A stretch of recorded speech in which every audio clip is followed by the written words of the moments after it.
Selamat datang kembali di pembahasan mendalam kita. Hari ini kita punya topik yang sungguh kaya nih.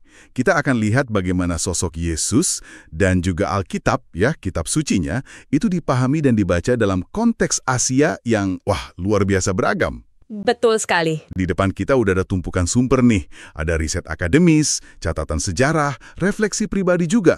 Jadi tujuan kita kali ini apa ya? Mungkin mengungkap cara-cara menarik, kadang ya agak mengejutkan juga, bagaimana figur dan teks penting ini dimaknai begitu berbeda di berbagai sudut Asia. Iya. Anda mungkin nanti kaget dengar ada tokoh kayak Hong Xiuquan di Tiongkok yang pandangannya soal Yesus itu unik banget. Atau gimana pemikir Buddhis malah pakai Alkitab buat argumen mereka sendiri. Siap ya, kita bongkar. Siap. Dan yang langsung kelihatan dari sumber-sumber ini memang nggak ada itu pandangan tunggal. Justru sebaliknya, konteks budaya, sejarah lokal, bahkan ya jejak kolonialisme itu ikut membentuk pemahaman yang sangat kompleks dan menurut saya menarik banget. Kita lihat contohnya yuk.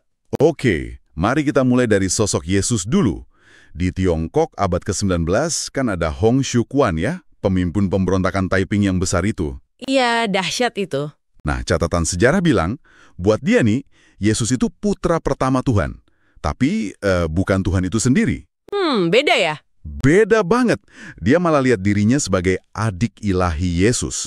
Punya misi khusus gitu buat Tiongkok. Ini kan interpretasi yang personal banget dan jauh dari pemahaman Kristen arus utama ya. Jauh sekali. Dan ini kontras banget sama yang terjadi di India misalnya.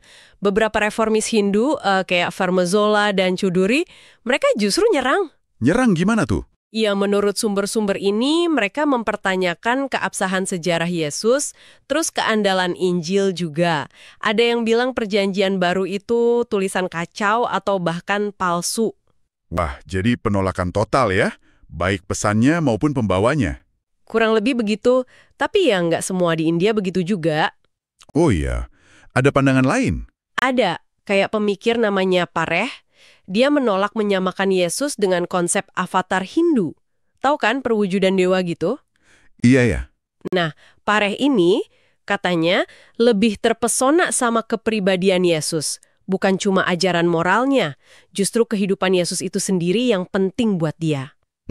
Menarik. Jadi fokusnya ke sosoknya ya? Betul. Dan jangan lupa juga Radha Krishnan. Wah, ini tokoh berpengaruh banget. Dia menawarkan pemahaman Kristus yang, gimana ya, lepas dari bingkai Alkitab tradisional. Buat dia, Yesus itu lebih mirip seorang resi Upanishad. Potensi ilahi itu ada di setiap manusia. Gak cuma Yesus, ya Gautama Buddha juga punya, gitu. Dia bahkan optimis masa depan dunia itu bergantung pada sintesis mistisisme timur. Jadi dia lihat Yesus lewat kacamata filsafat Vedanta. Wah, dalam sekali ya pemikirannya. Terus kalau kita geser ke Korea, ada An Byung-mu dengan teologi Minjungnya. Ini beda lagi kayaknya ya? Beda lagi, betul. Pendekatannya sangat membumi. Dia nggak terlalu pusing sama gelar-gelar teologis Yesus. Terus fokusnya apa dong? Fokusnya ke gaya hidup Yesus. Solidaritasnya dengan Minjung itu loh, kaum tertindas atau rakyat jelata. Buat An, kenal Yesus ya berarti lihat tindakannya di tengah penderitaan orang banyak. Oke.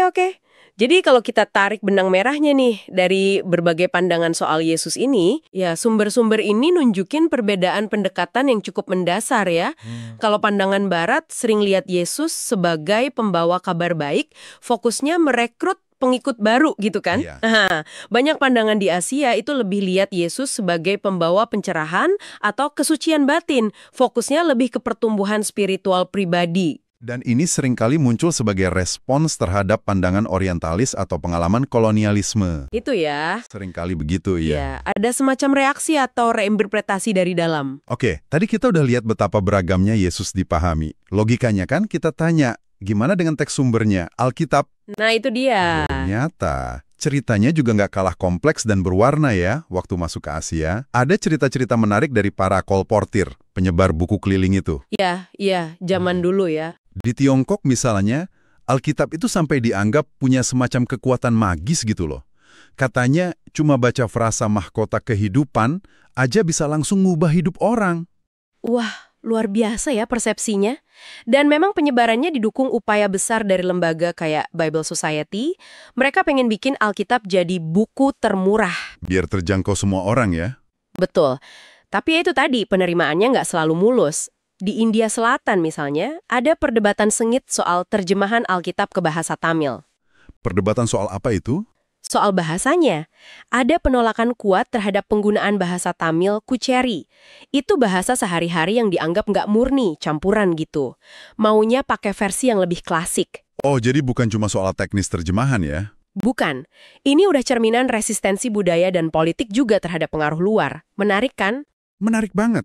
Bahkan Alkitab bisa dipakai buat tujuan sebaliknya ya. Kayak Anagarika Dharmapala di Sri Lanka. Tokoh Buddhis kan dia? Iya, tokoh pembaharu Buddhis. Sumber ini catat, dia justru mengutip ayat-ayat Alkitab buat melawan argumen misionaris Kristen. Serius? Iya, Buat apa? buat kritik penjajah Inggris, terus sekaligus menegaskan identitas Buddhis Simhala. Jadi Alkitab dipakai sebagai senjata balik. Sungguh ironi ya. Ironi yang kuat sekali. Dan dinamika kayak gini terus berlanjut loh. Bahkan masuk ke fiksi modern. Ada novel Gishgen, judulnya World and Town. Itu gambarin gesekan budaya seputar Alkitab dalam komunitas diaspora Kamboja di Amerika. Jadi Alkitab itu tetap jadi arena pertarungan makna sampai sekarang. Oke, ini penting banget. Ini membawa kita ke pertanyaan. Gimana sih cara orang Asia membaca teks ini? Kan nggak mungkin sama semua. Tepat. Salah satu kacamata analisis yang relevan banget yang diangkat sumber-sumber kita itu kritik pasca kolonial. Betul. Pendekatan ini ngajak kita buat selalu waspada ya, gimana relasi kuasa, termasuk warisan kolonialisme, dan cara pandang orientalis yang dibahas Edward Said itu ikut ngebentuk cara kita menafsir. Biar nggak kejebak pandangan yang Eropa sentris melulu. Nah, itu poin krusialnya. Ada beberapa gagasan kunci di sini yang relevan. Misalnya, teolog Dalit di India. Dalit itu kelompok yang terpinggirkan ya? Iya, yang secara historis dianggap tak tersentuh. Mereka melihat Alkitab itu sebagai teks produk manusia. Jadi, ideologinya perlu dipertanyakan.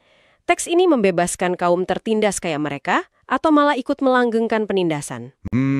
Pertanyaan kritis sekali. Kritis banget. Ada juga pembacaan dari pinggiran. Maksudnya, mengakui kalau pengalaman unik pembaca itu penting. Contohnya menarik nih, orang Maori di Selandia Baru. Mereka mengidentifikasi diri sebagai Yahudi dalam konteks perlawanan mereka ke penjajah. Jadi, narasi Israel kuno dipakai buat tujuan politis mereka sendiri. Wah, sampai sejauh itu ya pemaknaannya? Contoh lainnya ada lagi. Banyak. Ada Uskup Colenso di Afrika Selatan. Dia pakai wawasan orang Zulu buat baca ulang Alkitab. Tadi kita udah singgung En Byung Mu yang fokus ke gaya hidup Yesus. Rada Kristen juga dengan lensa Upanishad-nya. Betul. Bahkan ada upaya menafsir ulang ayat yang sering dianggap eksklusif, kayak Yohanes 14.6, Akulah jalan.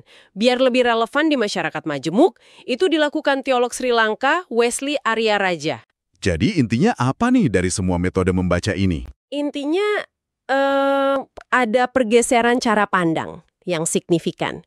Dari asumsi adanya pembaca universal yang netral, kita bergerak ke pengakuan adanya pembaca kontekstual yang spesifik. Maksudnya? Ya, pengalaman Anda sebagai katakanlah orang Filipina Amerika, atau sebagai Dalit, atau sebagai perempuan pasca kolonial, semua latar belakang ini ikut bersuara saat Anda mendekati teks Alkitab. Hasilnya, pemaknaan yang kaya, beragam, dan seringkali menantang tafsir yang udah mapan. Oke, jadi kalau kita rangkum nih, apa poin pentingnya buat Anda yang mendengarkan? Kita udah lihat gimana Yesus itu dimaknai dengan cara yang, luar biasa bervariasi di Asia. Ada yang lihat sebagai adik ilahi, resi bijak, aktivis sosial, bahkan ada yang anggap sekedar mitos. Betul. Terus, penyebaran dan penggunaan Alkitab juga memicu reaksi yang kompleks, dari pertobatan instan sampai kritik tajam, perdebatan sengit soal bahasa terjemahan. Yang nggak hitam putih ya. Dan yang nggak penting, pembaca di Asia seringkali pakai metode pembacaan yang unik, diwarnai realitas pasca kolonial, tradisi lokal mereka, dan ini menantang tafsir dominan dari Barat. Mungkin pemikiran penutupnya bisa gini. Perspektif dari Asia ini tuh bukan cuma sekedar catatan kaki dalam studi kekristenan global. Bukan cuma warna lokal. Terus apa dong? Mereka sebenarnya menantang siapapun, dimanapun yang membaca teks-teks ini. Menantang kita semua buat bertanya pada diri sendiri, gimana sih sebenarnya budaya, sejarah, dan relasi kuasa itu membentuk pemahaman kita? Asumsi-asumsi apa yang tanpa sadar mungkin Anda bawa saat mendekati teks-teks kuno ini? Itu pertanyaan pentingnya. Pertanyaan refleksi yang bagus untuk Anda bawa pulang. Bagaimana pengetahuan tentang ragam interpretasi dari Asia ini mungkin mengubah cara Anda memandang sosok Yesus atau teks Alkitab? Sampai jumpa di pembahasan mendalam kita berikutnya.